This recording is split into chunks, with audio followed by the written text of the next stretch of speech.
y senadoras y senadores. Don Felipe también, saludos. Gracias.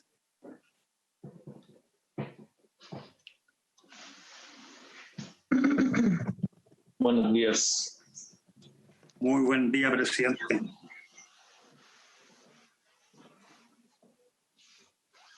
¿Estamos listos para partir, Rodrigo? ¿No?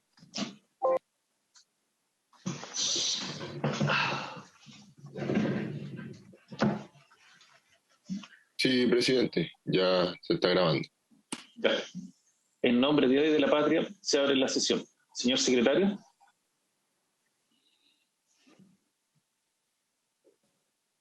Micrófono, Rodrigo.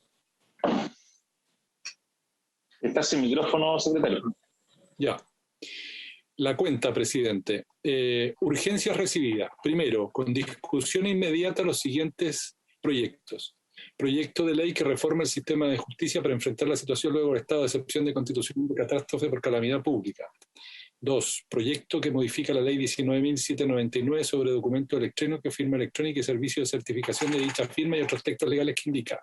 3. Proyecto de ley que modifica el artículo 476 del Código Penal para incluir el delito de incendio en lugares destinados al culto religioso.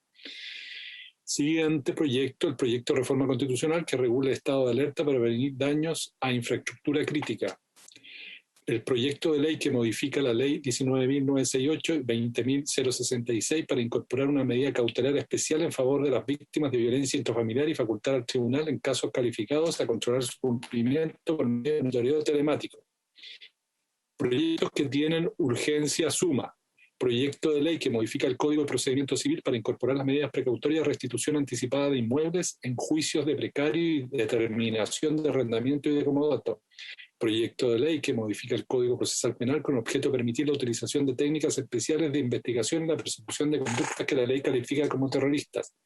Proyecto de ley sobre derecho de las mujeres a una vida libre de violencia. Proyecto de ley que modifica el sistema registral notarial en sus aspectos orgánicos y funcionales.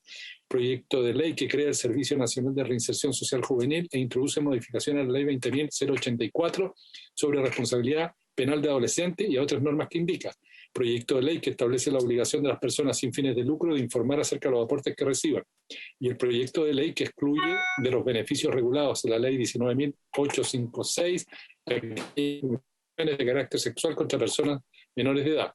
Con urgencia simple se han hecho presente ayer este tipo de urgencia a las siguientes iniciativas. Proyecto de ley que modifica diversos cuerpos legales para mejorar las garantías procesales, proteger los derechos de las víctimas de los delitos sexuales y evitar su revictimización. Proyecto de ley que modifica la ley 19.968 que crea los tribunales de familia estableciendo normas especiales para la representación en juicio de adultos mayores. Proyecto de ley que determina conductas terroristas y su penalidad y modifica los códigos penal y procesal penal. Proyecto de ley sobre reforma integral al sistema de adopción en Chile. Proyecto de ley que especifica y refuerza las principales accesorias y modifica las penas de inhabilitación contempladas en los incisos segundo y final del artículo 372 del Código Penal. Todas estas urgencias se hicieron presentes el día de ayer, se renovaron y se volvieron el Ejecutivo las hizo presente para que las considere la Comisión. Hoy día estamos citados para tratar el primer proyecto y el jueves estamos citados para tratar el último proyecto que se encuentra en Comisión Mixta dentro de las materias de discusión inmediata. Eso, señor presidente, respecto de la cuenta. Gracias, secretario. Le damos la bienvenida a todos nuestros invitados y el objeto de la situación de la sesión de hoy, secretario, para que podamos seguir con la discusión del proyecto. Sí.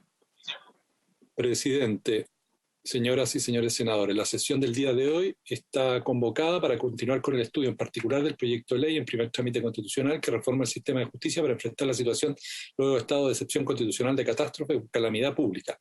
Concurren a esta sesión el señor ministro de Justicia y Derechos Humanos, don Hernán Larraín, la jefa de la División Jurídica, señora Mónica Naranjo, los abogados de la División Jurídica, señora Joely Cárez y señor Ignacio Gaete, el jefe del Departamento de Asesoría y Estudios, señor Milton Espinosa, y las abogadas de la División de Asesoría de Estudios, señoras Isabel Echevarría y Daniel González. No lo tengo, pero a lo mejor el señor Sebastián Valenzuela, el señor subsecretario de Justicia. También del Ministerio Público, la directora de Asesoría Jurídica, señora Marta Herrera, y el asesor de la Unidad de Asesoría Jurídica, señor Hernán Libedinsky. De la Defensoría Penal Pública asisten el jefe del Departamento de Estudios, señor Rubén Romero, el jefe de la Unidad de Defensa del mismo departamento, señor Francisco García. De la Asociación de Magistrados del Poder Judicial concurre la magistrada señora María Soledad Piñeiro. Del Colegio de Mediadores de Chile, la presidenta, señora Varinia Penco, y el coordinador académico, señor Felipe Vivero. Y también concurren los abogados y profesores, señores Cristian Maturana y don Hugo Boto. Señor presidente, eso respecto de los invitados y la materia que vamos a tratar el día de hoy. Voy a poner a disposición de sus señorías, ahora en pantalla, el texto comparado con el cual vamos a continuar el estudio de estas materias.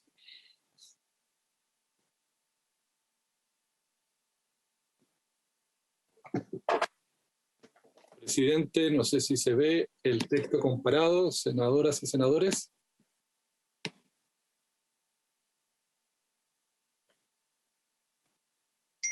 Si se ve en pantalla, presidente. ¿Sí? Ya, está sin micrófono. Sí, secretarios, estoy en pantalla. Se ha remitido a los correos de las señoras y señores senadores y al Ejecutivo la versión nueva del texto comparado que recoge los textos que el Ejecutivo hiciera llegar a la Secretaría en la sesión de ayer. Básicamente son redacciones que recogen algunas de las enmiendas que vienen propuestas en las indicaciones, como ustedes van a ir viendo, y algunas otras adecuaciones más de fondo que explicará en su oportunidad el Ejecutivo. En la sesión de ayer se aprobó el artículo 11º y también el inciso primero del artículo 12º transitorio. Corresponde continuar con el estudio del artículo 12º transitorio. Voy a leer en la última columna, presidente, senadores, el texto del artículo 12º transitorio. El primer inciso que voy a leer está ya aprobado y deberíamos pasar al segundo. Dice así: artículo 12º transitorio. Las disposiciones contenidas en los artículos 3º, 4º, 5º y 7º y en los numerales 2 al 11 del artículo 6º de esta ley entrarán en vigor transcurridos 10 días desde la publicación de la presente ley. Eso está aprobado. Corresponde que la comisión se pronuncie sobre el inciso segundo nuevo.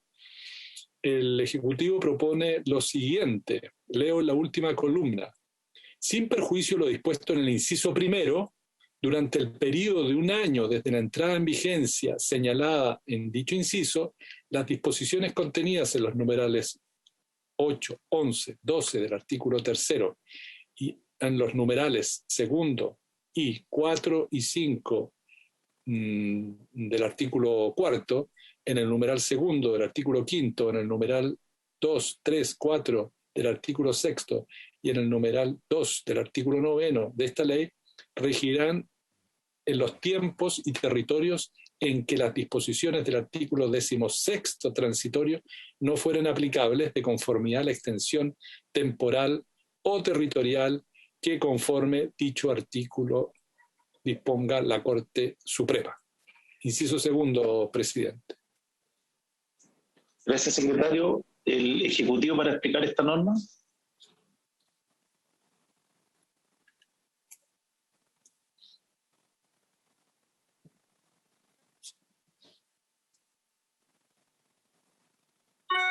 El Ministerio de Justicia, veamos qué pasa. Señor ministro, ministro de Justicia.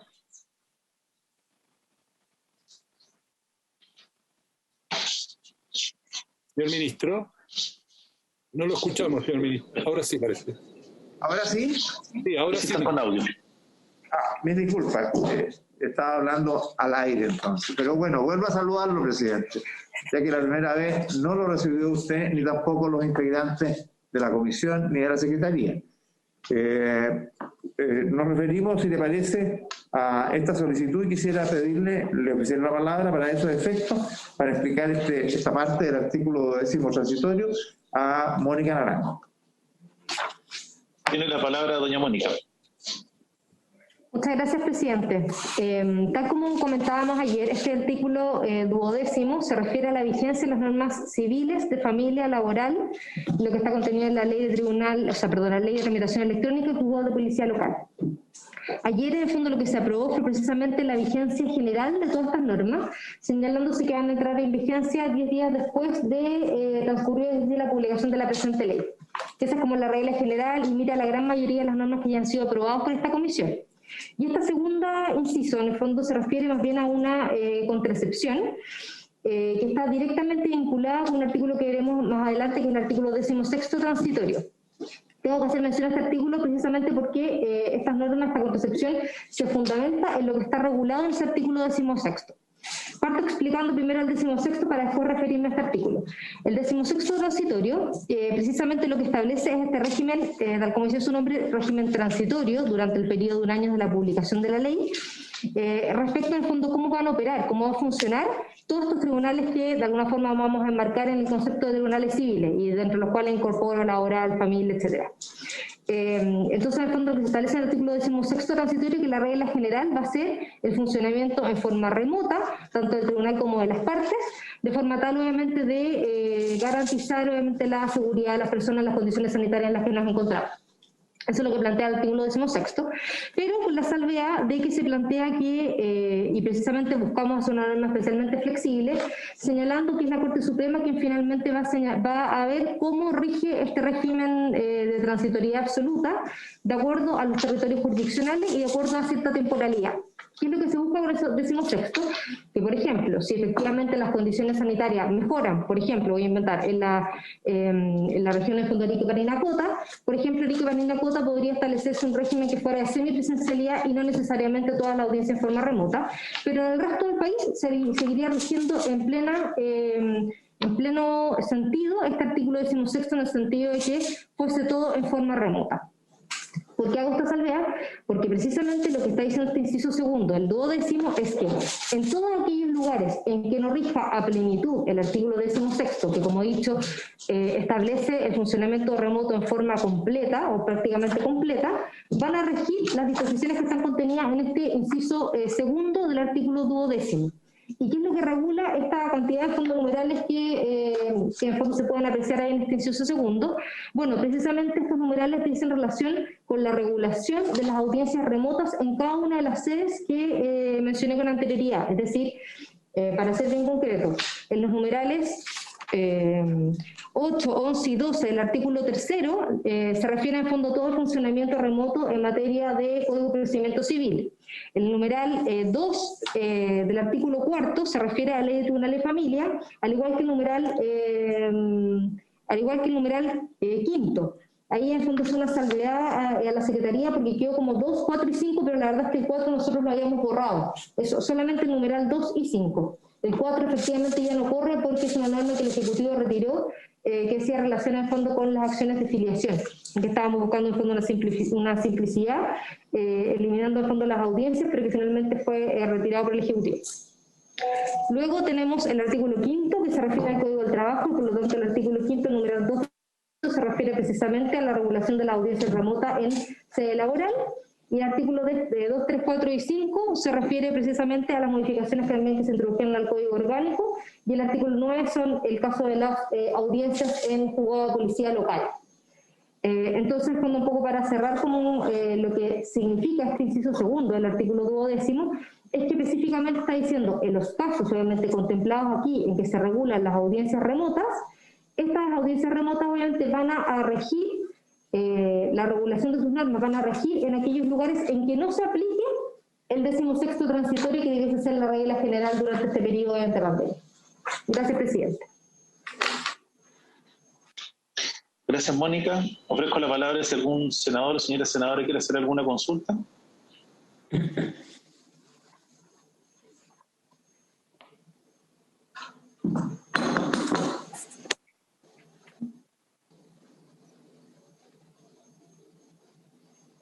Si no hay palabras pedidas, secretario, tomemos la votación, por favor.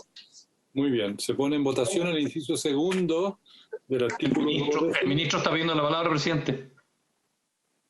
Ministro.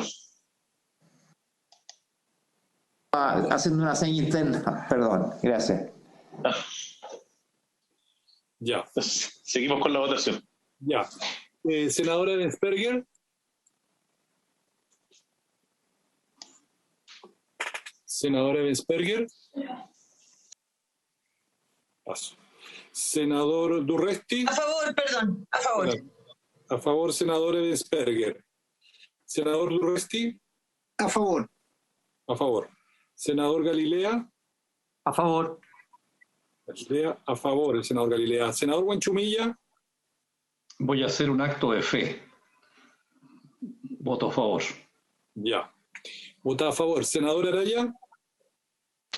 A favor. Ya. Resultado de la votación: 5 votos por la afirmativa, ninguno negativo. Aprobado el inciso segundo del artículo 12º transitorio. Bien. Vamos al artículo 13º transitorio. Hay una nueva propuesta del Ejecutivo en la última columna. Voy a darle lectura. Dice así, artículo 13º transitorio. Para el lapso de un año desde la publicación de la presente ley, las partes que ya hubieran agotado el derecho previsto en el inciso segundo del artículo 64 del Código de Procedimiento Civil podrán acordar la suspensión del procedimiento hasta por una vez más por instancia, sin perjuicio de poder acordarla, además, ante la Corte Suprema, cuando estuvieran pendientes los recursos señalados en dicho artículo. Los plazos que estuvieran corriendo se suspenderán al presentarse el escrito respectivo y continuarán corriendo vencido el plazo de suspensión acordado. Artículo 13º transitorio. Gracias, secretario. El Ejecutivo para explicar el artículo.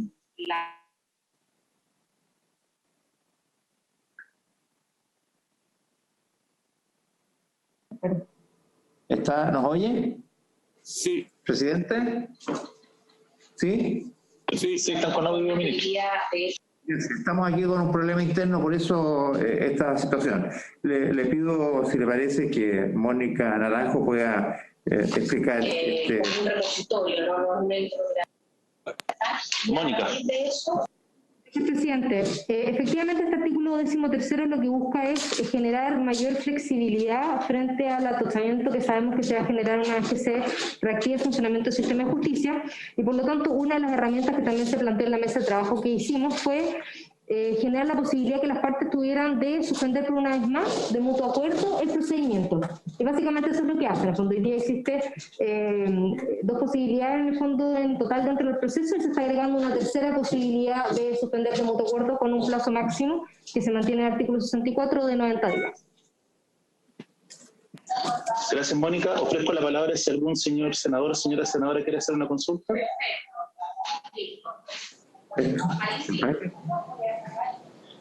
No veo palabras pedidas, ¿no? Entonces, secretario, por favor, tome la votación si es que no hay palabras pedidas. Bien, se pone en votación. Presidente. Sí, el profesor Maturana. Yo tengo una observación que se repite en este artículo y en varios de los que siguen, porque la vigencia se estableció para la ley en el artículo anterior, transcurrido 10 días desde la publicación de la presente ley. Ya hay varias disposiciones transitorias que establecen la vigencia desde la publicación de la presente ley, y en consecuencia habría 2 épocas de entrada en vigencia de esta ley. Una, que sería el régimen general de 10 días transcurridos en la presente ley, y una serie de disposiciones que vienen a continuación desde la publicación de la presente ley. Y la lógica, me parece a mí, que debería ser que todas esas disposiciones que son especiales y que también cuentan con el plazo de un año conforme a la disposición general, sea que rijan transcurridos 10 días desde la publicación de la presente ley y no tengamos 2 periodos desfasados de vigencia. No sé si el Ejecutivo puede responder la consulta del profesor Maturana. Sí, presidente. Ministro. Mónica Naranjo, si le parece. Doña Mónica. La verdad es que en el fondo la explicación que tiene eso, tiene toda la razón el profesor Maturana. Todas las normas solamente hay varias normas, no todas en el fondo, pero hay varias normas que tienen vigencias diferidas. Si bien yo me refería a la regla general contemplada en el artículo 12º, la verdad es que hay ciertas normas, como el caso del 13º, y veremos más adelante en otro, que tienen en el fondo una vigencia, por ejemplo, desde la publicación de la ley. Y eso la verdad es que obedece a que, particularmente en el caso del artículo 12º, lo que regula son retomar obviamente el funcionamiento de tribunales, particularmente en aquellos casos en que hay audiencia suspendida. Entonces, ¿por qué no se pensó que esto fuese en forma inmediata? Precisamente para darle un cierto margen a los tribunales respectivos para que puedan empezar a ordenar sus agendas, para empezar nuevamente en el fondo a reagendar audiencias. Por eso tiene este periodo de 10 días después de publicar la ley, y que por lo demás ese periodo de 10 días es absolutamente coherente con lo que regula hoy en día la 21.226. En el caso del fondo del artículo 6º de la 21.226, que establece la suspensión de las audiencias y los términos probatorios, precisamente dice que eso concluye en el fondo que sea el estado de excepción constitucional, dentro de los 10 días siguientes empieza el reagendamiento. Por lo tanto, mantuvimos ese mismo criterio en esta ley. No obstante, entendemos que en el caso del fondo de la suspensión de mutuo acuerdo, la verdad es que ahí no se requiere en fondo una actividad del tribunal en el sentido de que tenga que ver cuáles son sus disponibilidades para agendar audiencias, sino que todo lo contrario, la verdad es que es una actuación propia de las partes, y que incluso en el fondo si lo hacen con anterioridad a estos 10 días, es decir, desde la publicación misma de la ley, le permitirá incluso en algunos casos al tribunal tener en consideración que en esos casos no tendrá que agendar, precisamente porque las partes ya tienen suspendido de mutuo acuerdo el procedimiento. Gracias, presidente. Gracias, Mónica. Presidente, Profesor Maturana. lo que pasa es que si la ley está suspendida por la anterior, este plazo no estamos discutiendo por 10 días, y en consecuencia acá lo que uno dice es que sea armónico con la vigencia de la ley, porque entendemos que mientras la ley no entre en vigencia, no está derogada la ley COVID y las audiencias están suspendidas. Y en consecuencia, la lógica sería que todas tuvieran la misma fecha de entrada en vigencia y no tuviéramos una vigencia general y vigencias particulares con ley COVID que estaría derogada desde la entrada en vigencia de la ley.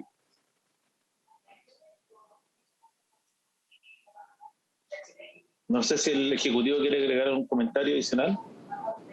Presidente, yo creo que la argumentación que ofreció Mónica Naranjo se hace cargo de la inquietud del profesor Maturana.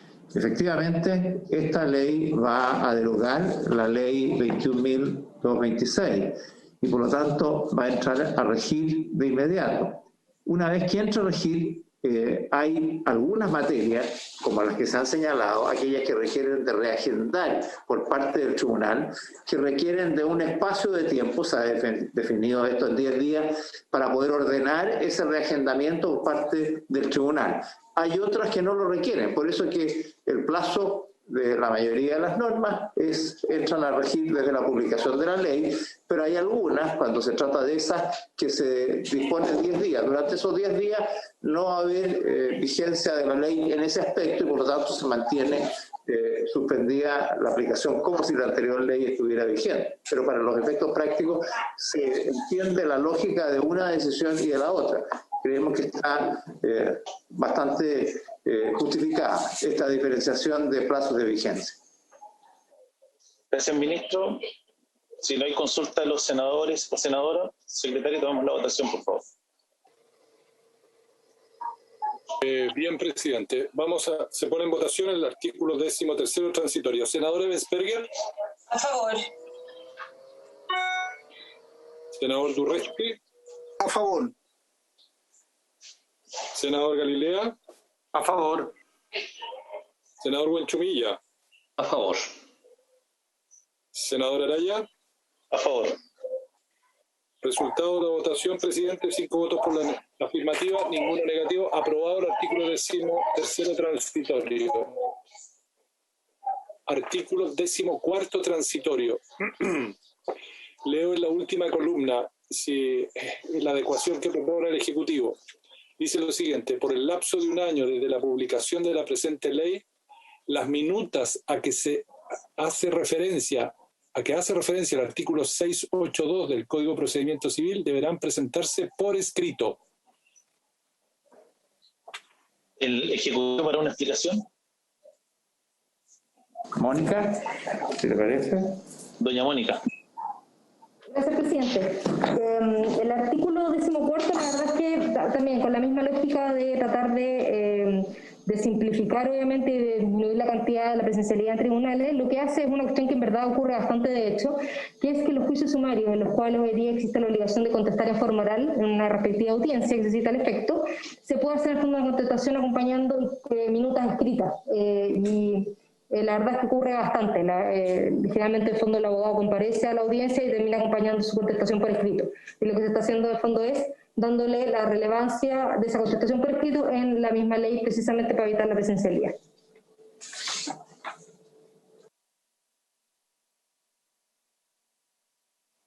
Gracias, Mónica. Ofrezco la palabra si algún senador o senadora quiere hacer una consulta. Si no hay palabras pedidas, secretario, por favor, tome la votación. Bien, se pone en votación el artículo 14, transitorio. Senadora Ebensperger. A favor. Bien. Senador Turresti. A favor. A favor. Senador Galilea. A favor. Senador Buenchumilla. A favor. Presidente. A favor. Resultado de la votación, 5 votos por la afirmativa, ninguno negativo. Aprobado el artículo 14 transitorio. Vamos al artículo 15 transitorio. Aquí no hay una propuesta nueva del Ejecutivo, sino que voy a leer en la segunda columna que ustedes están viendo en pantalla. Artículo 15 transitorio. Dentro de los 20 días corridos siguientes a la publicación de la presente ley, el presidente de la Corte de Apelaciones respectiva deberá comunicar a la Corte Suprema, previo informe de la Corporación Administrativa del Poder Judicial, sobre la necesidad de aplicar el artículo 101 bis del Código Orgánico de Tribunales. La Corte Suprema adoptará su decisión en el más breve plazo, conforme a lo que se dispone en el referido artículo. Ofrezco la palabra sobre este artículo. ¿Le parece, presidente? Mónica. Doña Mónica Naranjo. Gracias, presidente. Solo recordar que el artículo 101 bis del Código Orgánico de Tribunales que se hace mención a este 15º se refería a esta facultad excepcionalísima que se le estaba entregando a la Corte Suprema de permitir, obviamente, por razones de eficiencia del sistema, garantizar acceso a la justicia y la vida e integridad de las personas, la posibilidad de trasladar tanto ministros, secretarios, fiscales judiciales, relatores y funcionarios dentro del territorio jurisdiccional, en el fondo entre la Corte de Apelaciones de Santiago y la Corte de Apelaciones de San Miguel. Y para esos efectos se señalaba que se tenía obviamente que hacer la solicitud respectiva y se debía contar con un informe previo de la Corporación Administrativa del Poder Judicial, es decir, que se cumplieran con estos requisitos que establece el artículo 101, y por lo tanto lo que estamos regulando acá en el 15º es precisamente el plazo que tiene la Corte en el fondo para adoptar, es claro, en el fondo, básicamente es el plazo obviamente que tiene para la emisión de dicho informe para hacer valer esta facultad que está contemplada en el artículo 101 bis aprobado. Gracias, Mónica. Ofrezco la palabra. No veo palabras pedidas. Entonces, una consulta de la Secretaría. Señor secretario. Si mal no recuerdo, esta era una facultad que se aplicaba solo en relación a la Corte de Apelaciones de San Miguel, en relación con Santiago. Si no estoy equivocado, como la propuesta dice, el presidente de la Corte de Apelaciones respectiva, ¿eso se refiere a San Miguel exclusivamente? ¿El Ejecutivo? Sí, efectivamente, San Miguel o Santiago, porque son ambas las que podrían impetrar este derecho. Ya, perfecto. Gracias, ministro. Entonces, secretario, tomamos la votación. Muy bien, se pone en votación el artículo 15º transitorio. Senadora Ebensperger. A favor. A favor. Senador Durresti. A favor. Senador Galilea. A favor. Senador Buenchumilla. Senador Buenchumilla. Ya. Presidente. A favor. Ya. Presidente. Senador Buenchumilla. Francisco. Lo que pasa, presidente, disculpe que en medio de una votación no alcancé. Estaba buscando el artículo 101 del Código Orgánico, pero no encuentro donde dice... Yo entiendo que el 101 aquí no hace una distinción referida a la Corte de Apelaciones de Santiago a San Miguel, sino que habla a solicitud de la Corte de Apelaciones respectiva. Y San Miguel y Santiago lo encuentro en el último inciso. Entonces, me surgió esa duda, presidente, disculpe usted. No sé si... Estoy viendo el artículo 101 del COD. Ministro. Se trata del 101 bis, que es creado en este mismo proyecto que estamos discutiendo. Disculpe. Por lo tanto, no es una referencia al texto vigente, sino que al que se ha hecho, aprobado ya por esta comisión respecto de este 101 bis que se crea precisamente para resolver este problema de ambas cortes de apelaciones de la metropolitana. Gracias, ministro. Voto a favor. Vota a favor. Resultado de la votación: 5 votos por la afirmativa, 1 negativo. Aprobado el artículo 15º transitorio. Vamos al artículo 16º transitorio. Dice así: transcurridos 10 días desde la publicación de la presente ley y por el lapso de 1 año, los juzgados de letras, los tribunales de familia, los juzgados de letra del trabajo y de cobranza laboral y previsional y los tribunales unipersonales de excepción, las Cortes de Apelaciones y la Corte Suprema, con el objeto de propender a la continuidad del servicio judicial, resguardando la vida y la salud de las personas, atendidas las recomendaciones sanitarias vigentes, en orden a restringir la movilidad y la interacción social a causa de la emergencia sanitaria ocasionada por la enfermedad COVID-19, deberán funcionar de manera excepcional, privilegiando las vías remotas como la forma regular y ordinaria en que debe prestarse el servicio judicial, reduciendo al mínimo las ocasiones de contacto presencial a través del uso de las tecnologías disponibles. Para estos efectos, la Corte Suprema deberá ordenar que todas las audiencias y vistas de causa sean realizadas vía remota por videoconferencia, pudiendo disponer la aplicación de las reglas contenidas en el presente artículo por los tiempos que estime necesario y por separado, por judicatura y territorios jurisdiccionales dentro de las judicaturas señaladas. Durante esta modalidad de funcionamiento excepcional, las audiencias en que deba rendirse prueba testimonial, absolución de posiciones, declaración de parte o de peritos, deberán realizarse en dependencias del tribunal con la participación presencial del testigo o declarante respectivo y con la intervención directa del receptor judicial si se trata de un asunto civil o comercial, o de un funcionario del tribunal designado al efecto si es un asunto de familia o laboral. En estas últimas materias deberá el juez participar en la audiencia de manera remota y permanente. En materias civiles o comerciales, el juez deberá estar disponible de forma remota para dictar las resoluciones que correspondan durante esta diligencia.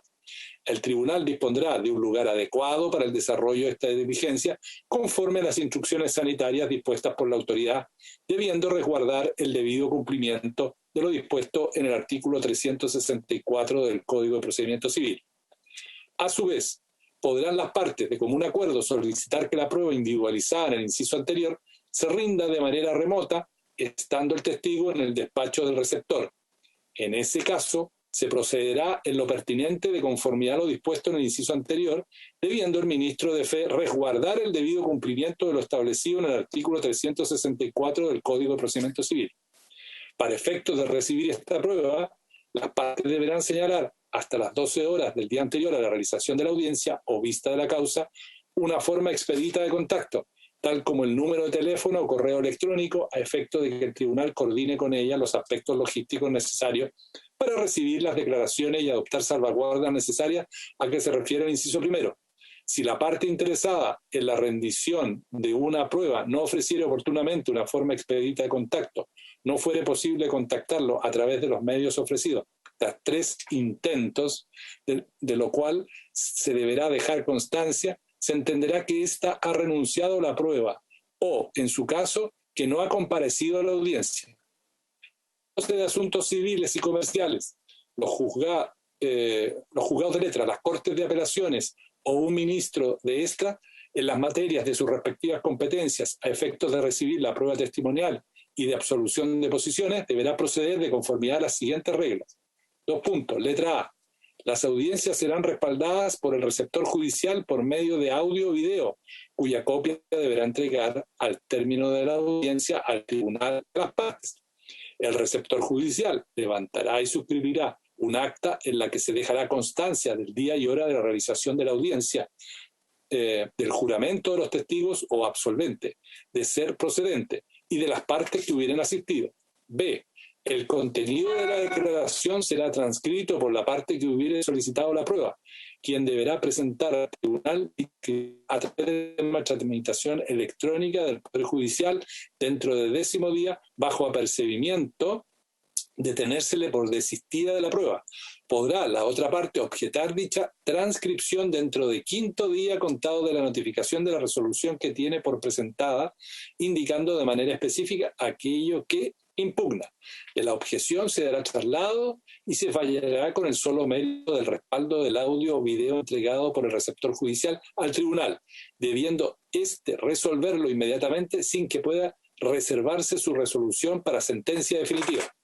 En caso que la transcripción del acta fuere falseada o adulterada, será aplicable lo dispuesto en el artículo 207 del Código Penal. C.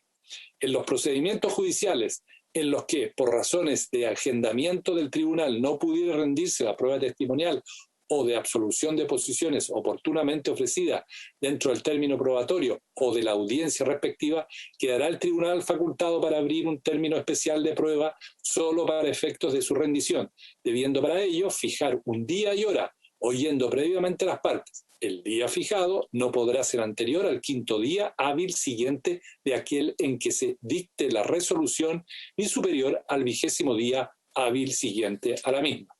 En los casos en que rijan las disposiciones del presente artículo, la disponibilidad y correcto funcionamiento de los medios tecnológicos de las partes que comparezcan remotamente en dependencias ajenas al Poder Judicial será de su responsabilidad. Con todo, la parte podrá alegar entorpecimiento si el mal funcionamiento de los medios tecnológicos no fueren atribuibles a ella. Para efectos de lo dispuesto en este artículo, la Corte Suprema, en el término de 20 días corridos, contados desde que empiece a correr el lapso señalado en el inciso primero, deberá dictar un auto acordado que regule la preparación, coordinación y realización de audiencias y vistas de causa por videoconferencia. Artículo 16º, transitorio, señor presidente, señoras y señores senadores. Gracias, secretario. Ofrezco la palabra al Ejecutivo para la explicación del artículo.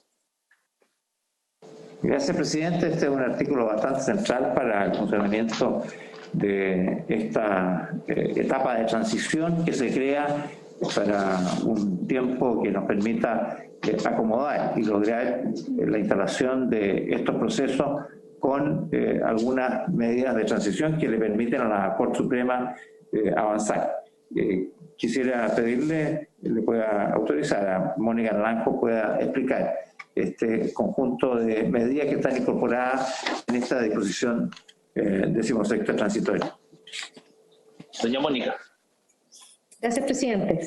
Claro, tal como explicaba en el fondo el ministro, este artículo 16º es la columna vertebral, si se quiere, en el fondo de lo que va a ser la regulación y el funcionamiento de los tribunales con competencias obviamente en familia, laboral, juzgados de cobranza laboral y previsional, tribunales unipersonales de excepción, Corte de Apelaciones y Corte Suprema, y que precisamente, tal como señala al inicio del artículo, busca dar continuidad al servicio judicial, resguardando ante la vida y la salud de las personas. En ese sentido, en el fondo, lo que va haciendo uno a uno es estableciendo las diferentes fórmulas o disposiciones en fondo que han ido regulando este funcionamiento, teniendo como primera base lo que yo había adelantado, que era que en este periodo transitorio de un año de la vigencia de esta ley, se tiene que usar en forma privilegiando las vías remotas como la forma regular y ordinaria en que debe prestarse servicios judiciales. Eso significa que tanto las partes en el fondo como el tribunal podrán en el fondo tomar las audiencias, etcétera, en forma remota, de forma tal de reducir al máximo el contacto presencial y por lo tanto resguardando las normas sanitarias. En este mismo sentido, en el fondo, tal como lo había señalado, es una facultad que se le entrega a la Corte Suprema el disponer en qué territorio jurisdiccional y durante qué periodos se va a aplicar en el fondo plenamente este artículo 16º transitorio. Es decir, tal como había puesto yo de ejemplo, por ejemplo, si Arica se encontrara en situación sanitaria mejor que lo que ocurre en la región metropolitana, perfectamente podría decirse que en vez de que sea todo en forma remota, pudiésemos pasar, por ejemplo, a la semipresencialidad y por lo tanto rigiesen en el fondo las regulaciones de audiencia remota que ya contemplamos. Por ejemplo, si esto fuese una audiencia civil, se reguló, por ejemplo, para el caso del Código de Procedimiento Civil, en que en ese caso se establece que el tribunal tiene que estar presencial y que básicamente son las partes las que tienen la posibilidad de solicitar estar en forma remota. Y por eso, en el fondo, se le otorga esta mayor flexibilidad a la Corte Suprema para que pueda ordenar o pueda disponer en qué territorios jurisdiccionales y durante qué tiempo va a ser plenamente aplicable este artículo 16º. Con todo, se señala específicamente que hay algún tipo de prueba, que es básicamente lo que hemos denominado prueba viva, y que así también ya fue regulado en forma previa cuando vimos cada uno de los diferentes cuerpos legales. La prueba viva, en el fondo, se acordó en este caso que, digo se acordó porque fue un tema ampliamente debatido en la mesa de trabajo que tuvimos para temas civiles, que fuese finalmente rendida en el tribunal respectivo, a efecto, en fondo, de resguardar tanto la imparcialidad como la continuidad de las declaraciones de testigos como de absolventes. Y luego, en el fondo, lo que se hace es hacer toda una regulación en relación a cómo se toma la prueba, particularmente en el caso de los tribunales civiles. ¿Y por qué se hace esta distinción? Porque sabemos que la prueba en materia, que básicamente son audiencias de prueba en materia laboral y de familia, en general tribunales reformados, hay una presencia permanente del juez. Es el juez quien finalmente conduce este tipo de audiencias, lo que no ocurre en materia civil, que todos saben obviamente que las testimoniales son tomadas por los receptores respectivos y que estamos hablando frente a un procedimiento que es escriturado. Por lo tanto, tuvimos que hacer en fondo la salvedad de señalar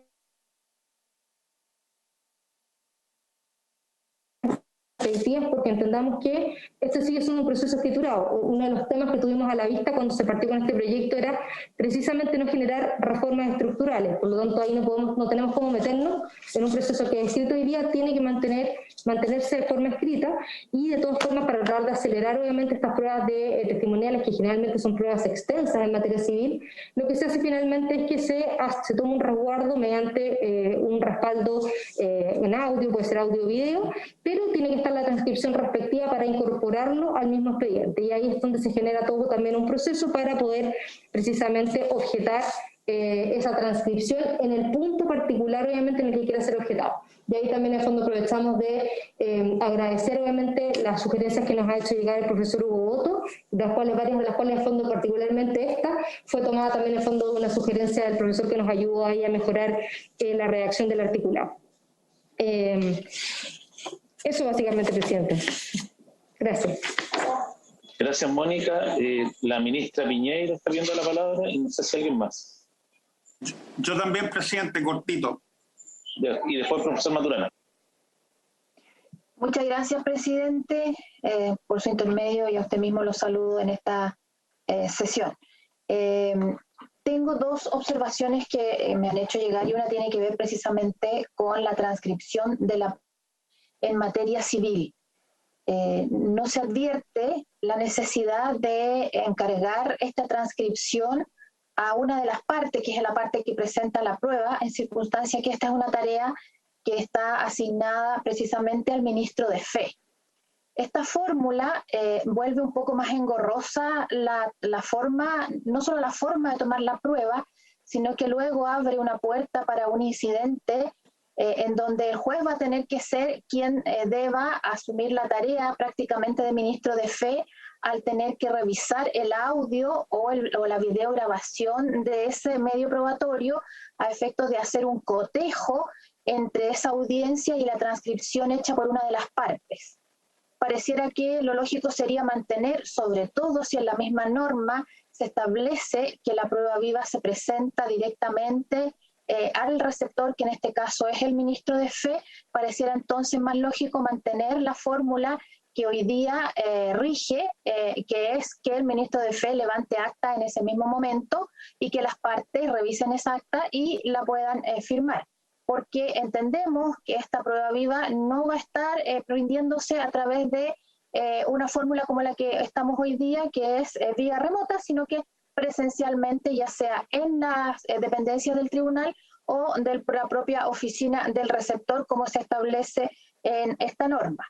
El segundo punto es que a propósito de volver a reanudarse los plazos legales que han estado suspendidos en materia civil, aparece con más necesidad aún el que se permita como norma transitoria el que los tribunales civiles pudieran reagendar las audiencias, porque se va a producir un atochamiento si consideramos que todas las causas van a retomar el conteo del plazo probatorio desde un mismo momento. Por lo tanto, es muy posible que para una misma fecha existan muchas pruebas que tengan que rendirse presencialmente, y eso va a producir un atochamiento en el tribunal y probablemente un desorden de la forma en que se pueda tomar esas pruebas. Va a haber probablemente necesidad de tener más personas a cargo de la toma de esas pruebas, porque los receptores no van a dar abasto, eventualmente van a tener que ser nombrados algunos funcionarios como receptores ad hoc.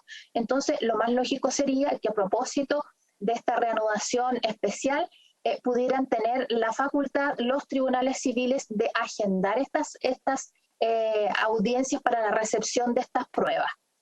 Y así también para aquellas audiencias que son de conciliación, contestación y prueba, básicamente en los juicios sumarios. Es algo que ya habíamos pedido en las normas permanentes, que no se acogió, pero que solicitamos ahora que pudiera considerarse al menos para este periodo especial de trabajo y de funcionamiento del tribunal, porque eso podría ordenar básicamente la agenda de los tribunales. Eso es, señor presidente, las dos observaciones importantes que tenemos que hacer en relación a esto. Muchas gracias. Gracias, ministro. Profesor Maturana. Yo, mi observación, respecto a lo que dice la ministra, yo coincido con ella, pero la postergación de la audiencia se trata en un artículo más adelante, y ahí yo también tengo una propuesta que hacer para cómo continuar, pero no es una materia que se resuelva en este artículo en particular. Lo otro es que mi propuesta muy sencilla es que en el inciso cuarto se agregue la facultad de que la prueba testimonial se pueda tomar en otro lugar que disponga el tribunal con acuerdo de las partes. Fundamentalmente eso pensando en situaciones que se han dado en que los despachos, los receptores son oficinas bastante chicas y en consecuencia ellos pueden buscar otros lugares con acuerdo de las partes y anuencia al tribunal en que se dispongan mejores medios electrónicos de comunicación y espacio. A mí me ha tocado, por ejemplo, presenciar casos en que se han arrendado hasta hoteles para rendir determinada audiencia o pruebas testimoniales en sistemas de arbitraje. Normalmente no es el despacho del receptor, sino que el recinto del CAMEN que se toman las pruebas. Incluso podría ser no en el despacho del receptor, sino que en un recinto que habilita especialmente la Corte o un tribunal respectivo para que se tome eso. Y como el recuerdo es la resolución del tribunal y el acuerdo de las partes, no habría inconveniente, creo yo, en otorgarle una mayor amplitud que al solo despacho del receptor. Gracias, profesor Maturana. No sé si el Ejecutivo quiere contestar la consulta de la ministra Piñera y lo del profesor Maturana.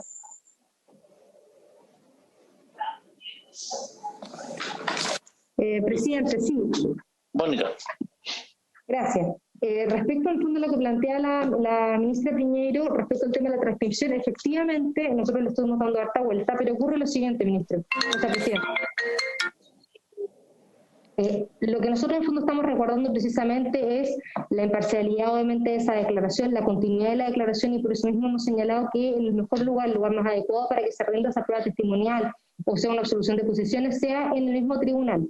Pero ocurre lo siguiente, nosotros también en el fondo tenemos pleno conocimiento y plena conciencia de que las testimoniales, tal como yo señalaba en materia civil, son testimoniales generalmente extensas. Estamos hablando en el fondo de lo menos 1, 2, 3, 4, 5, 6, cualquiera en el fondo de abogado que ha litigado sabe que los testimoniales pueden tomarse toda la mañana. Entonces, lo que no podemos hacer tampoco es tener colapsados los tribunales tomando testimoniales, que en el fondo son especialmente extensas, y por lo tanto lo que se pensó fue precisamente que estas testimoniales fuesen grabadas en audio para poder en fondo acelerar el proceso de las preguntas, de las respuestas de parte de los testigos, y que con posterioridad pudiese hacerse esa transcripción, precisamente con la posibilidad también de que la parte contraria pueda objetarla. Porque entendemos que si esto se empieza a hacer, que sería, claro, el ideal de los mundos, en el fondo que se empezara a tomar nota ahí mismo, el proceso se enlentece aún más. Y por otra parte, dado que las partes van a estar en forma remota, tampoco en el fondo las partes pueden estar objetando ahí mismo lo que se va transcribiendo el acta, porque probablemente no la van a tener a la vista. Lo más probable en el fondo que van a estar preocupados también de lo que está en el fondo declarando el testigo respectivo. Entonces, si bien puede verse en fondo como un tema más engorroso, efectivamente lo que buscamos es poder generar obviamente una mayor rapidez en la toma de esa prueba, pero obviamente resguardando los mecanismos del debido proceso de forma tal que la parte contraria de alguna forma pueda oponerse en el caso en fondo que no le parezca la transcripción respectiva. Eso en el fondo es lo relativo al tema de la transcripción.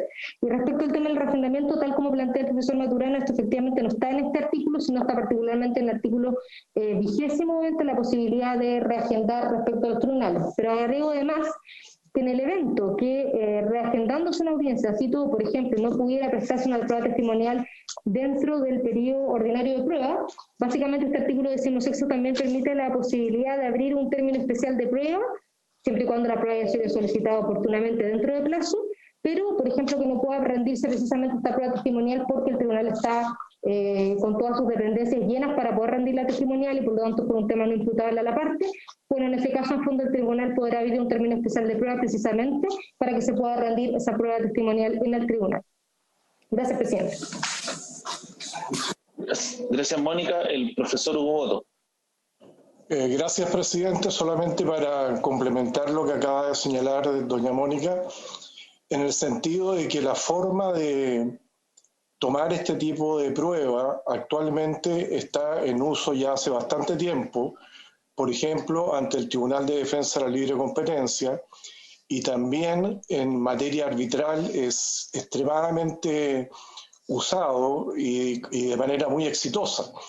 De modo tal de que desde el punto de vista de la praxis resulta absolutamente recomendable modificar en ese sentido la forma de tomar la prueba, y la experiencia demuestra que las partes son las mejores controladoras de lo que se transcribe por la contraparte, de modo tal de que también la experiencia demuestra de que no hay mayores problemas con la revisión que realiza la contraparte de aquella que transcribe, y de esa manera la verdad es que pruebas testimoniales extremadamente largas que podrían tomar audiencias completas se despachan en 1 hora y a veces en menor tiempo, porque todo resulta de manera mucho más efectiva. Eso es lo que quería aportar, presidente. Gracias. Gracias, profesor Boto. Está pidiendo la palabra la ministra Piñeiro. Gracias, presidente. Sí, yo quiero un poco insistir en lo que se ha señalado y agregar que, por ejemplo, la forma para poder controlar lo que se está escribiendo en el acta, a pesar de que las partes estén a distancia, se puede realizar de la misma forma en que estamos ahora revisando el documento que está en pantalla. Así que no es tan difícil realizarlo. Sin duda que los tribunales a que hace referencia el profesor Boto son tribunales que tienen una carga laboral distinta a la que tienen los tribunales civiles y la que van a tener justamente en este periodo. Por eso es que además la posibilidad de agendar estas audiencias es una forma de evitar este atochamiento y mantener entonces las labores de funcionamiento en aquellas personas en que corresponde, que es el ministro de fe. Los jueces no son ministros de fe, pero al final se transformarían en esto al tener que revisar para los incidentes que la misma norma prevé la audiencia completa para poder verificar que el acta corresponde y cotejarla con la realidad de lo que ha sucedido. En consecuencia, nos parece que mantener la forma que se ha señalado, agregando la posibilidad de agendamiento, soluciona el problema de una manera mucho más óptima, sin recargar al juez, que es el único que va a tener que estar no solamente resolviendo incidentes de este tipo, sino que todas las otras materias que tienen que ver y que están acumuladas también en los tribunales. Eso, señor presidente, muchas gracias. Gracias, ministra Piñero. No veo más palabras pedidas.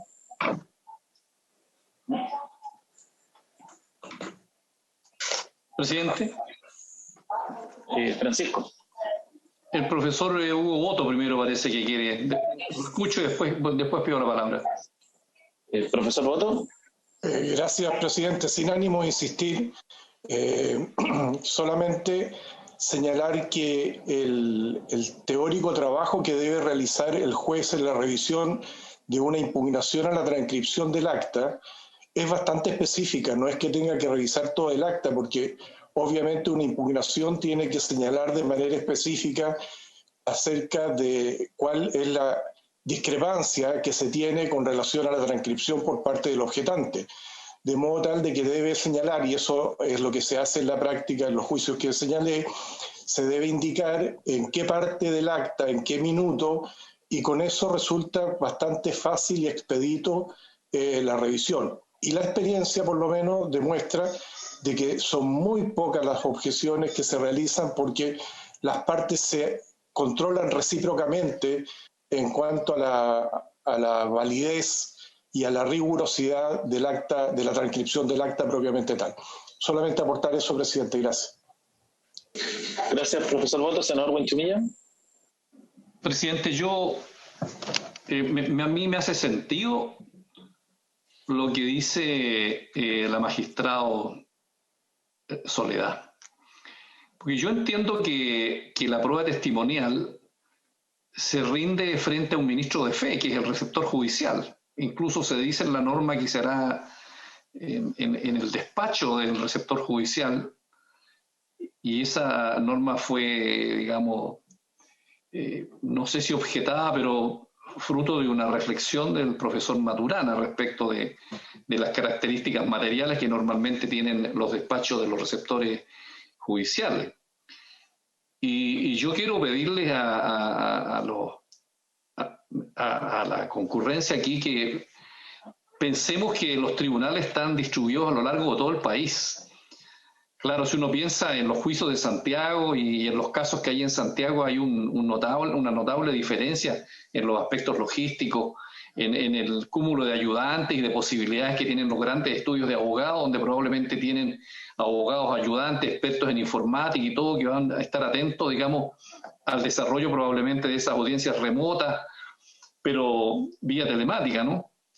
Pero pensemos en los juzgados pobres a lo largo de Chile, en que simplemente hay muy poco de eso y los abogados no tienen, digamos, el apoyo que puedan tener los estudios en juicios arbitrales, por ejemplo, que son juicios de otra naturaleza en Santiago.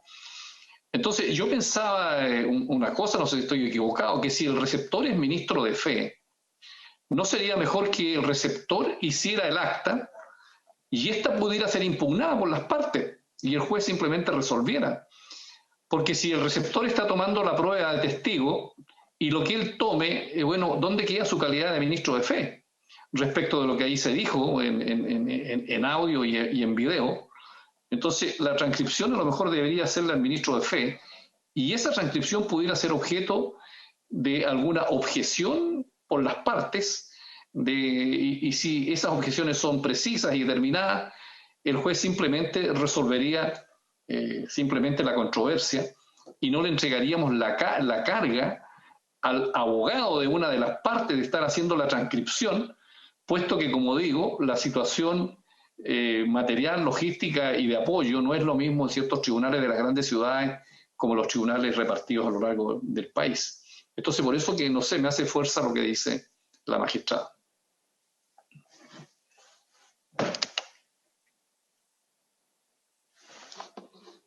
Gracias, presidente.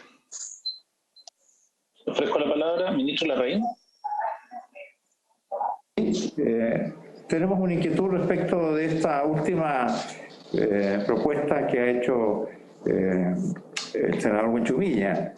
Quizás se pudiera incorporar dentro de las reglas, ¿no? En la letra B, que dice que el contenido de la aclaración será transcrito por la parte que hubiera solicitado la prueba. Podría abrirse la alternativa que será transcrito por el receptor judicial o por la parte, abriendo esa alternativa para poder zanjar la inquietud a que se refiere. Sin embargo, hay que advertir que eso tiene consecuencias porque va a encarecer los costos de este servicio, pero es una alternativa que quizás pudiera abrirse para facilitar y despejar esta inquietud que se ha levantado. Gracias, ministro. No veo palabras pedidas. A ver, respecto a este punto, me gustaría hacer un comentario. Yo creo que la lógica que tiene este artículo es que la centralidad del ministro de Fe no la pierde el receptor. El receptor lo que certifica, conforme la misma norma lo está señalando, es que comparecieron, certifica la identidad de la parte y que se realizó la diligencia, y que esa diligencia quedó en un soporte que será una cinta de audio o un mecanismo de audio o una de video. Y la transcripción, que en el fondo es la entrega material que se podría hacer de la prueba al tribunal, la puede hacer la parte. Y en el caso de lo que plantea la ministra Miñeri, yo creo que no es tan así, porque la norma señala expresamente que debe señalarse con claridad cuál es el punto impugnado, y en esto tiene razón lo que plantea el profesor Boto. No se trata que el juez tenga que calificar toda la transcripción, sino aquella parte precisa que se está impugnando. Y lo otro, claro, si lo que dice Francisco también tiene en parte razón, pero quienes vivimos en regiones sabemos que en regiones tenemos 4 o 5 receptores, y que muchas veces ya los receptores antes de la pandemia del COVID estaban bastante colapsados para realizar diligencias. Entonces, si uno además le coloca esta sobrecarga, porque en la práctica equivaldría a un doble trabajo tomar la prueba y hacer la transcripción, probablemente generaría mucho más demora en la tramitación. Y creo sí que la solución que propone el ministro podría ser una salida, en el sentido que el receptor o la parte puedan certificar o levantar el acta. Pues yo insisto, creo que en el fondo el rol del ministro de Fe del receptor se mantiene en la medida en que es él el que certifica que esa prueba se realizó. ¿Cómo se transcribe eso? Es un tema que, claro, se podrá discutir si lo debe hacer la parte o lo debe hacer el receptor. Pero al señalar la norma que la objeción debe ser específica, no se trata de la objeción de toda la prueba.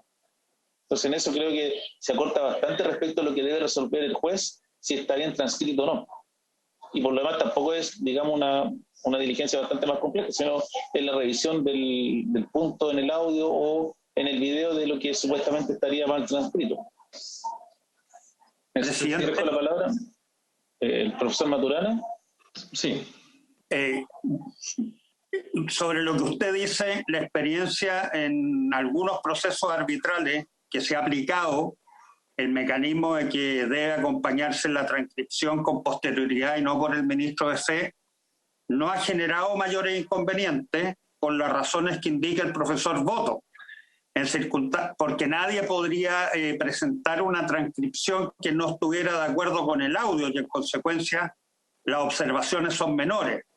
E incluso hoy, cuando uno presta una prueba testimonial y levanta acta al receptor, las mismas partes y el testigo formulan objeciones. Lo que pasa es que como están en forma presencial se resuelven de inmediato, pero normalmente todos los que han prestado declaración ante tribunales revisan sus declaraciones ante el ministro de Fe y tiene que él cambiarla para los efectos de redactar el acta definitiva y que pueda ser suscrita con las partes, y en consecuencia el mecanismo se da como usted dice, o sea, cualquiera sea la forma en que se realiza, hay unas observaciones respecto del acta para que sea en forma definitiva, y acá teniendo el respaldo del video no debería haber tanta discrepancia. Y por eso es que la observación mía era para ampliar el lugar con el visto del tribunal y el acuerdo de las partes, porque obviamente si hay receptores ad hoc, como decía la ministra, o se quiere prestar declaraciones por receptores en despacho que no tengan capacidad física para hacerlo, el ampliar esos lugares con acuerdo de las partes y el tribunal facilita que se realicen esas diligencias por vía remota en las cuales el juez va a tener una presencia virtual. Gracias, presidente. Presidente. Gracias, profesor Maturana. Senador Buenchumilla. Claro, lo que pasa es que aquí lo que tenemos que es compatibilizar con esta legislación es que hoy día estamos usando la tecnología para resolver un problema de emergencia. Entonces, el punto está cómo, usando las tecnologías a la distancia, mantenemos un principio esencial en orden a que hay un ministro de fe que está frente a las partes, está frente a los testigos, está en un escenario, está la nueva tecnología, que él debe certificar si esa tecnología funcionó bien, si se escuchó bien, si no hubo interferencia, si funcionó el video, porque eso no puede quedar entregado a las partes, y por lo tanto también de lo que ahí se dijo o no se dijo. Porque en una prueba presencial, como es en la normalidad, las partes pueden precisar, pero no podrían cambiar completamente lo que se dijo frente al receptor porque él es el ministro de fe de lo que se dijo o no se dijo. Yo no creo que alguien pueda cambiar completamente su declaración, digamos, a partir, digamos, de las rectificaciones. Entonces, ¿cuál es el rol del ministro de fe? Yo no creo que sea simplemente certificar la individualización de las partes. La declaración jurada del testigo se presta frente al ministro de fe. Y en definitiva es este el que da testimonio y el que le hace prueba, digamos, al tribunal respecto del mérito de la prueba. Entonces yo digo que trasladarle a la carga eso a una parte, a mí me parece que puede funcionar en algunos sectores de los tribunales, pero no creo que funcione en la generalidad de los temas, entregarle esa carga, digamos, a la parte. Por eso yo pensaba que a lo mejor más práctico sería que el ministro de fe transcriba el acta y diga esto es lo que se dijo y las partes puedan objetarla. Pero me allano lo que resuelva en definitiva el ministro. No quiero yo hacer un punto que esté demorando esto, así que ministro, yo me atengo en definitiva a que podamos darle curso progresivo a este proyecto que tanto se necesita, pero hago el punto simplemente. Gracias, Francisco. No sé si la ministra Piñera está pidiendo la mano o levantando la mano. Sí, ministra presidente. Voy a insistir un poco. Lo que se hace con esta norma es desnaturalizar de alguna manera la función del ministro de fe. ¿Y por qué lo digo? Porque estamos en un procedimiento que es un procedimiento básicamente escrito, en donde la prueba no se recibe de forma inmediata por el juez, sino que se le entrega al juez de forma ya sea escrita o en este caso escrita en un acta. Y es por eso que el diseño de este medio de prueba es ante un ministro de fe, en donde se levanta un acta que es la definitiva y es un acta que no amerita ninguna discusión, ningún incidente que sí se plantea en esta modificación. O sea, se abre una posibilidad de incidentar respecto de esta prueba. Los incidentes se dan en la audiencia propiamente tal, ya sea en lo que se declara por los testigos como en cómo se registra en el acta.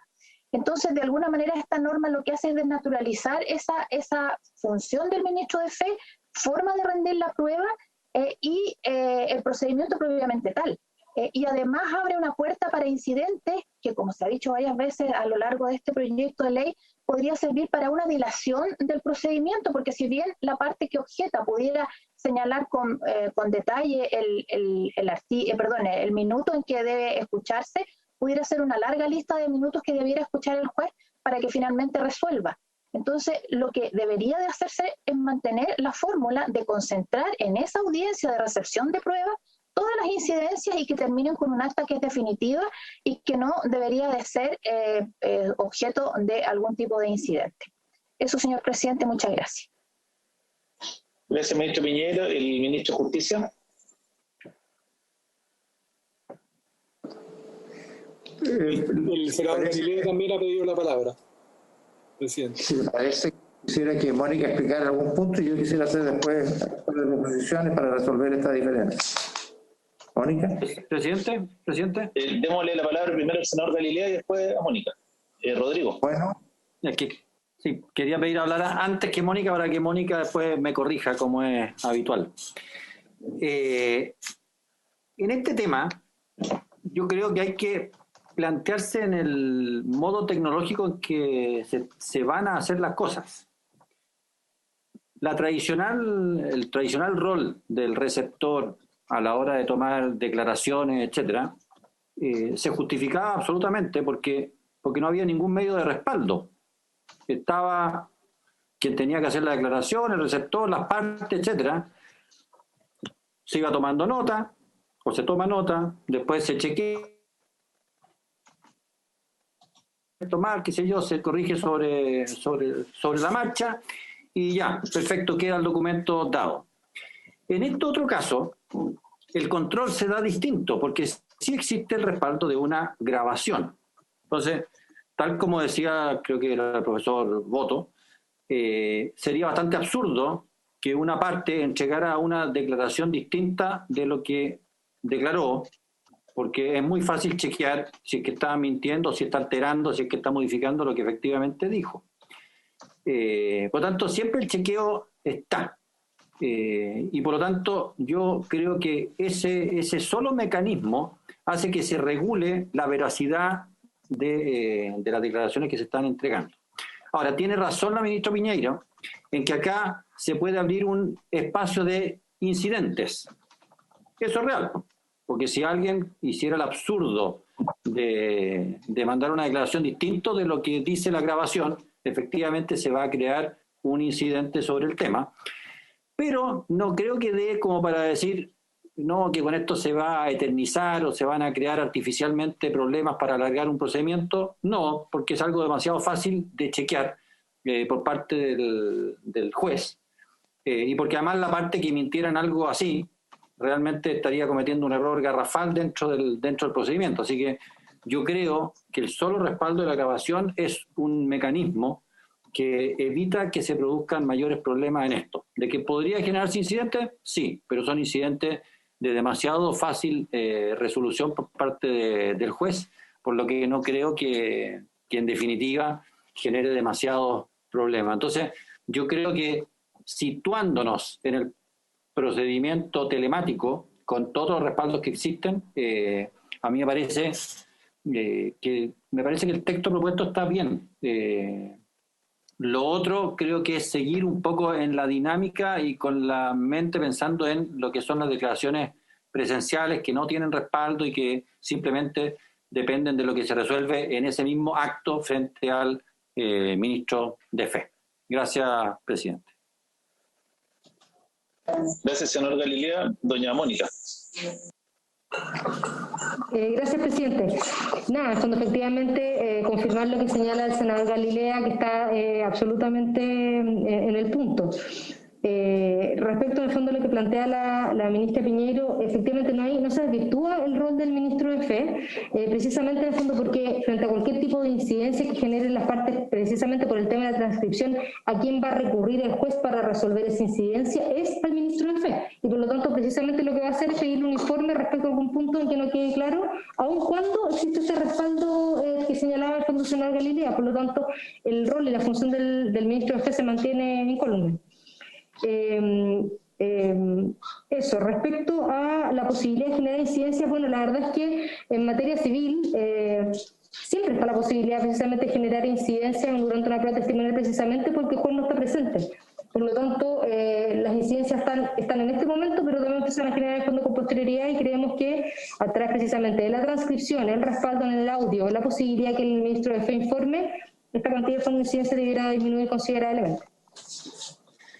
Ahora, presidente, complementando la explicación que ha hecho Mónica, y si ayuda a resolver las inquietudes que han levantado las distintas intervenciones, podríamos hacer una sugerencia respecto a la del profesor Maturana, poder agregar en el inciso 4 de este artículo 16º transitorio, ese que establece que a su vez podrán las partes de común acuerdo solicitar que la prueba individualizada en el inciso anterior se rinda de manera remota, estando el testigo en el despacho del receptor, agregar ahí, o en el lugar que acuerden las partes y que autorice el tribunal, o en el lugar que acuerden las partes y que autorice el tribunal para aquellas eventualidades en donde el despacho del receptor pueda no ser el más adecuado, más idóneo para realizar esta prueba en las situaciones que se han mencionado. Esa pudiera ser una fórmula que se adoptara para evitar esta situación que ha planteado el profesor Maturana. Y respecto de la otra inquietud, la que dice relación con la regla B, respecto de que la parte se haga cargo de la transcripción, si pudiera ayudar a resolver, aunque creo que las explicaciones que se han ido formulando, el profesor Devoto y el senador Galilea, que fue ratificado por Mónica, no fue corregido como él insinuaba o preveía. En este caso hay acuerdo. Se podría igual poder agregar lo que yo sugería anteriormente, que es que el contenido de la declaración será transcrito por el receptor o por la parte que hubiera solicitado la prueba. Si eso pudiera ayudar a abrir una alternativa, también sugiero como una fórmula para resolver las diferencias que se han producido. Gracias, presidente. Gracias, ministro. A ver, si hay acuerdo en la comisión, podríamos votar este artículo con esas dos enmiendas. Sí, presidente, podemos. ¿Sí? Pero, perdón, me quedó claro la enmienda que acaba de proponer el ministro. ¿Cuál es la otra? La que autoriza que se pueda fijar un lugar distinto al despacho del receptor para rendir la prueba, que esté como un acuerdo por las partes y autorizado por el tribunal. Aquí está en pantalla, Rodrigo.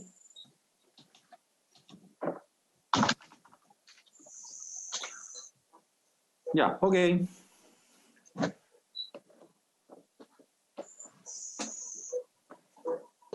No, presidente. Sí. Votemos entonces, por favor, secretario. Ya, muy bien. Entonces se pone en votación este artículo con las dos enmiendas señaladas. Una al inciso cuarto, en que se permite que se reciba la prueba también en el lugar que acuerden las partes o autorice el tribunal. Y la otra enmienda es en la letra B, que dice: el contenido de la declaración será transcrita por el receptor o la parte que hubiere solicitado. Esas son las dos enmiendas que tiene este artículo 16º transitorio. En votación, senador Ebensperger. A favor. Senador Durresti. A favor. Senador Galilea. Antes de votar, quería agradecerle a Mónica Naranjo que haya ratificado mi punto de vista y no corregido mi punto de vista. Dicho eso, a favor. Ya. A favor, senador Galilea. Senador Buenchumilla. A favor. Senador Araya. A favor. Resultado de la votación: 5 votos por la afirmativa y ningún voto en contra. Aprobado el artículo 16º transitorio con las enmiendas ya señaladas. Vamos al artículo 17º transitorio, presidente. Habría que prorrogar la hora, quedan 2 minutos, presidente. ¿Podemos prorrogar 10 minutos para despachar este artículo? ¿Sí? Sí, entonces prorrogado por 10 minutos. Ya, continuamos. Artículo 17º transitorio. Dice así: transcurridos 10 días desde la publicación de la presente ley y por el lapso de 1 año, los tribunales que no forman parte del Poder Judicial, con el objeto de propender a la continuidad del servicio judicial, resguardando la vida y la salud de las personas, atendidas las recomendaciones sanitarias vigentes en orden a restringir la movilidad y la interacción social a causa de la emergencia sanitaria ocasionada por la enfermedad COVID-19, deberán funcionar de manera excepcional, privilegiando las vías remotas en la medida en que cuenten con medios para hacerlo, como la forma regular y ordinaria en que deba prestarse el servicio judicial, reduciendo al mínimo las ocasiones de contacto presencial a través del uso de tecnologías disponibles. Para estos efectos, los tribunales a que hace referencia el inciso anterior podrán disponer de oficio o a petición de parte que los alegatos o audiencias que les corresponda realizar en el marco de los procedimientos de que conocen sean realizados vía remota por videoconferencia. La disponibilidad y correcto funcionamiento de los medios tecnológicos de las partes que comparezcan remotamente en dependencias ajenas al tribunal serán de su responsabilidad. Con todo, la parte podrá alegar entorpecimiento si el mal funcionamiento de los medios tecnológicos no fueren atribuibles a ella. En las judicaturas a que hace referencia el inciso primero, en el término de 20 días corridos contados desde la entrada en vigencia de la ley, se deberá regular de forma general y objetiva el procedimiento tendiente a preparar y coordinar el trabajo remoto y la realización de audiencias por videoconferencia. Eso, señor presidente, respecto del artículo 17º transitorio. ¿El Ejecutivo para una explicación del artículo? Gracias, presidente. Se le ofrece la palabra a Mónica. Mónica. Gracias, presidente.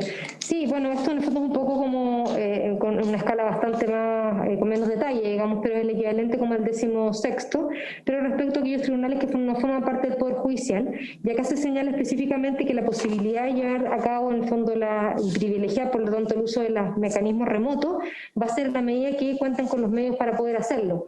Y esto fundamentalmente porque entendemos que la realidad de los diferentes tribunales, estamos pensando, por ejemplo, en los casos de juzgados de policía local, etcétera, va a depender, por supuesto, de la realidad de infraestructura y materialidad con la que cuenten. Pero estamos precisamente igualmente dando la posibilidad que, teniendo entre los medios para ello, puedan realizar obviamente audiencias en forma remota y disponiéndolo específicamente por parte de la ley y estableciendo igualmente un plazo para que puedan regular sus respectivos protocolos de funcionamiento. Gracias, presidente.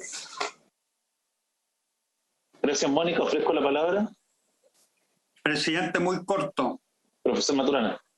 En este artículo solo un breve agregado, que es el mismo que tiene la ley COVID, de señalar a continuación de los tribunales que no forman parte del Poder Judicial los árbitros ad hoc y de arbitraje institucional. Gracias, presidente. Gracias, profesor Maturana. Ofrezco la palabra. Muy de acuerdo, presidente. Muy de acuerdo nosotros con esa observación del profesor Maturana.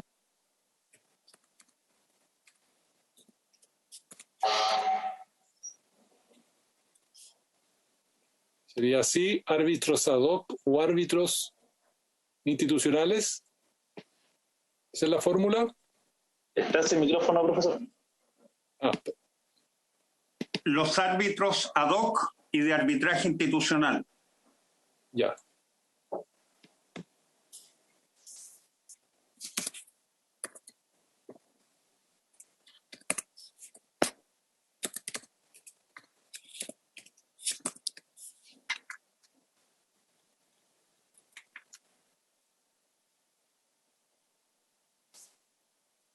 Quedaría así: transcurridos 10 días desde la publicación de la presente ley y por el lapso de un año, los tribunales que no forman parte del Poder Judicial, árbitros ad hoc o de arbitraje, y de arbitraje institucional, con el objeto de propender a la continuidad y seguiría igual. Habría que ver esta redacción. Sí, así es. Ya. Ofrezco la palabra. A ver, si no hay palabras pedidas, yo simplemente quiero hacer un comentario en esta norma. Lo voy a votar a favor, pero sería importante que el Ministerio de Justicia, y además que está nuestra colega Luz, que integra la Comisión de Gobierno Interior, se pudieran hacer algunas gestiones, principalmente en la subdere, a fin de que los municipios, especialmente los más pequeños, puedan contar con recursos para implementar las audiencias por vía remota, porque lo que no queremos es que en el fondo haya una justicia de primer y segundo nivel en los juzgados de policía local, dependiendo de la capacidad económica o financiera que tenga un municipio. Todos sabemos que hoy día los municipios, especialmente los más chicos, están muy horquillados en temas de recursos. Entonces, para que pueda implementarse, van a necesitar probablemente recursos extras. Yo sé que esto no escapa del ámbito de justicia, pero sería bueno poder hacer alguna gestión ante Ministerio del Interior, subdere, de que a lo menos los municipios más pequeños pudieran tener un fondo respecto al cual contar con recursos para implementar el trabajo telemático. Dicho eso, si no hay más palabras pedidas.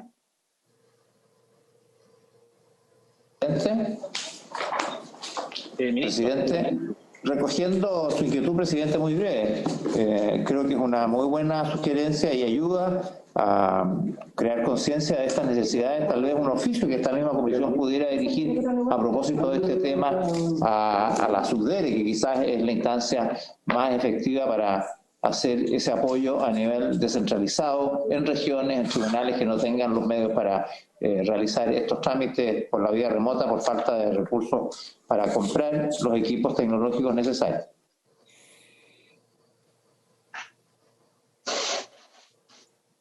Ofrezco la palabra. Doña Luz. Sí, presidente, yo acojo su solicitud independiente del oficio que pueda hacer esta comisión. Nosotros a continuación de esta también tenemos estamos citados a Comisión de Gobierno, en donde estamos viendo precisamente el proyecto, la ley corta de descentralización, y vamos a estar, lo estamos viendo con la subdere, así que aprovechamos de señalárselo, y también voy a pedir ahí el oficio de la Comisión de Gobierno en ese mismo sentido. Gracias, presidente. Gracias, Luz. Entonces, le pediría al secretario que tomara la votación y el acuerdo de la comisión para remitir un oficio dirigido tanto al Ministerio del Interior y a la subdere, con copia del Ministro de Justicia para que pueda también ejercer su buen oficio en este tema para poder, ojalá, tener una justicia policía local igual en todo el país. Bien, ¿habría acuerdo unánime entonces de eso, entiende la Secretaría, de todos los senadores integrantes de la comisión? Una referencia sobre eso. Alfonso.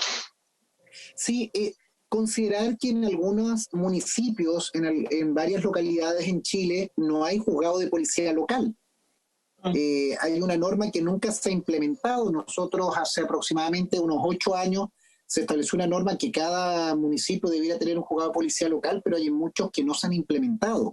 Entonces no funcionan y son municipios a lo largo de todo Chile. Entonces, ojo con esa inequidad, porque ahí hay municipios que tienen la policía local pertenece a otro municipio en la misma jurisdicción, pero incluye 2 municipios. Entonces, ojo con esa observación. Claramente la subdere debiera fortalecer para implementarlo, pero hay varios que no están implementados. Al menos de la región de Los Ríos le puedo señalar que Corral y Mafi no tienen juzgado de policía local.